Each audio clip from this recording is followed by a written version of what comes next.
Hi friends, എല്ലാവർക്കും മൂവ്മാനി മലയാളത്തിന്റെ പുതിയ എപ്പിസോഡിലേക്ക് വീണ്ടും സ്വാഗതം.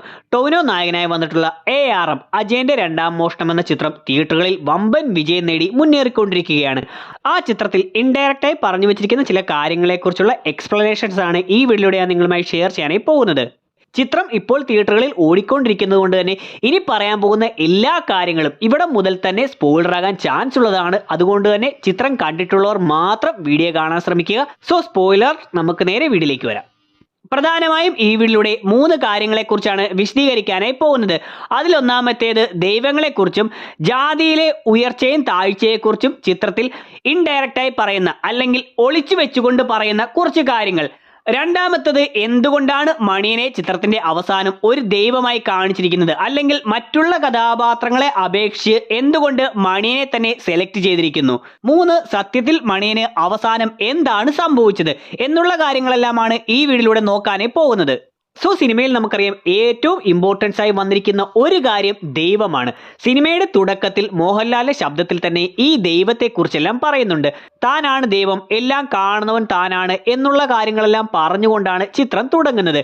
പിന്നീട് ടൊവിനോയുടെ ആ 3 കാലഘട്ടവും കാണിക്കുന്ന സമയത്ത് ഈ ഒരു ദൈവത്തെക്കുറിച്ച് വളരെ പ്രാധാന്യത്തോടു കൂടി തന്നെ കാണിക്കുന്നുണ്ട്.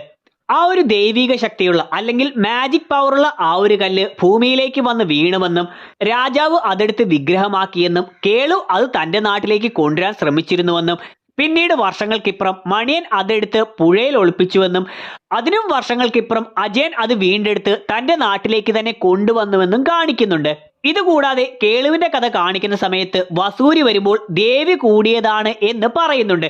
ഇങ്ങനെ പല രീതിയിൽ ദൈവത്തെ ചിത്രത്തിൽ കാണിച്ചിട്ടുണ്ട്. ഇതെല്ലാം കൂടാതെ സിനിമയുടെ അവസാന ഭാഗങ്ങളിലേക്ക് കടക്കുന്ന സമയത്ത് മണിയൻ ഒരു ദൈവത്തെ പോലെ അല്ലെങ്കിൽ ഒരു അദൃശ്യ ശക്തിയെ പോലെയെല്ലാം വന്നുകൊണ്ട് അജയനെ സഹായിക്കുന്നതായിട്ട് കാണാം. സോ ചിത്രത്തിന്റെ അവസാനം കാണുമ്പോൾ മണിയൻ ഒരു ദൈവമാണോ എന്ന് വരെ നമുക്ക് തോന്നിപ്പോകാം. ഇങ്ങനെ ദൈവത്തെക്കുറിച്ച് ചിത്രത്തിൽ ഒരുപാട് രീതിയിൽ പരാമർശിച്ചിട്ടുണ്ട്. ഇതേപോലെ തന്നെ ഒരുപാട് പ്രാധാന്യത്തോടുകൂടി ചിത്രത്തിൽ വന്നിരിക്കുന്ന മറ്റൊരു കാര്യമാണ് ജാതിയിലെ ഉയർച്ചയും താഴ്ചയും.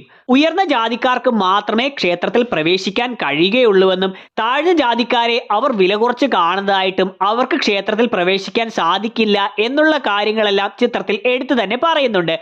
തുടക്കത്തിൽ കേളുവിന്റെ കഥ കാണിക്കുമ്പോൾ കേളു ആ വിഗ്രഹം തന്റെ നാട്ടിലേക്ക് കൊണ്ടുവരാൻ ശ്രമിക്കുന്നതും അതിലൂടെ തന്റെ നാട്ടിലുള്ള ആ താഴ്ന്ന ജാതിക്കാരെയെല്ലാം ക്ഷേത്രത്തിൽ പ്രവേശിപ്പിക്കാനായി ശ്രമിക്കുന്നതായും കാണാം.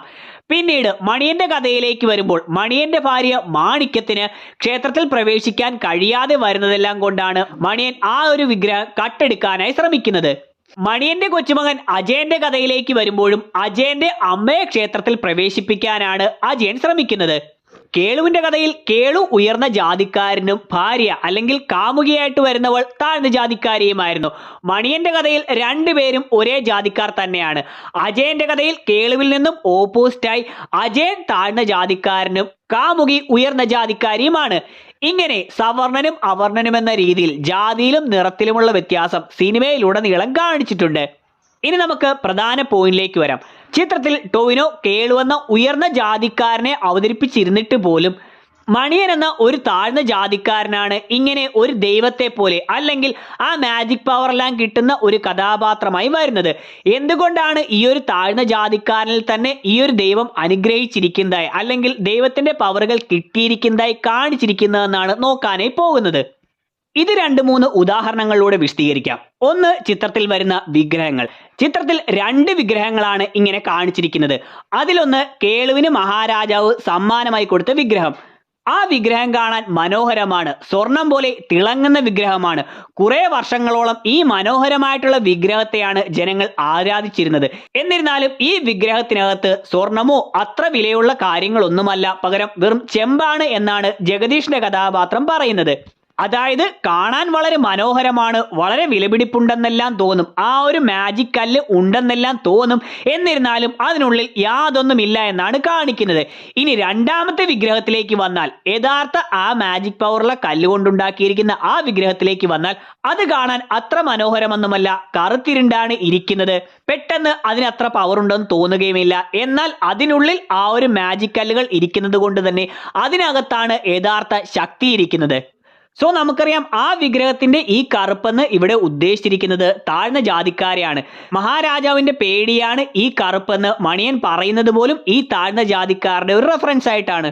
സോ അത്രയും നാൾ സവർണർ ആരാധിച്ചു കൊണ്ടിരുന്ന അവരെ പോലെ മനോഹരമായിട്ടുള്ള ആ വിഗ്രഹത്തിന് യാതൊരു പവറില്ല എന്നും യഥാർത്ഥ പവർ ഇരിക്കുന്നത് ഈ കറുത്തിരിക്കുന്ന അല്ലെങ്കിൽ താഴ്ന്ന ജാതിക്കാരുടെ മനസ്സിൽ നന്മയുള്ളവരുടെ ഉള്ളിലാണ് എന്നാണ് ഇവിടെ കാണിച്ചിരിക്കുന്നത്.